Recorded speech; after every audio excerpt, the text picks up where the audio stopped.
Kim aytdi Leo Messini musulmonlarga hech qachon yaxshilik qilmagan deya? Aslida ehsonni, xayriyani eng kattasini Leo musulmonlarga qilgan. Va hozir men sizlarga buni batafsil aytib beraman. Siz esa meni kanalimga obuna bo'lib qo'ying.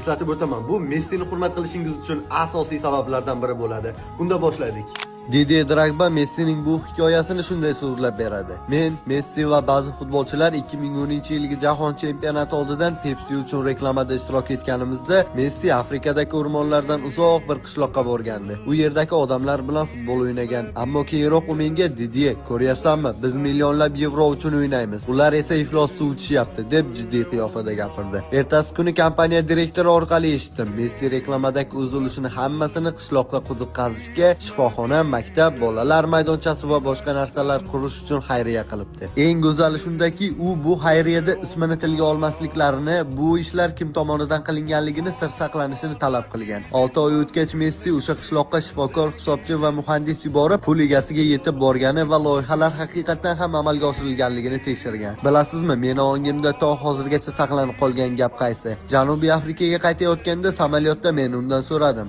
Nega bu qadar sir saqlayapsan, Leo? U esa hech qachon meni unutmaydigan qilib javob berdi. Chunki Afrikaga reklama kerak emas, amal kerak va haqiqiy amalga guvoh kerak emas deb javob berdi. Bilasizmi, Messining eng katta gollari darvozaga emas, balki futbolni bilmaydigan odamlarning qalblariga kirgan. Futbolni bilgan esa tushunadiki, Messi tarixdagi eng yaxshi futbolchi.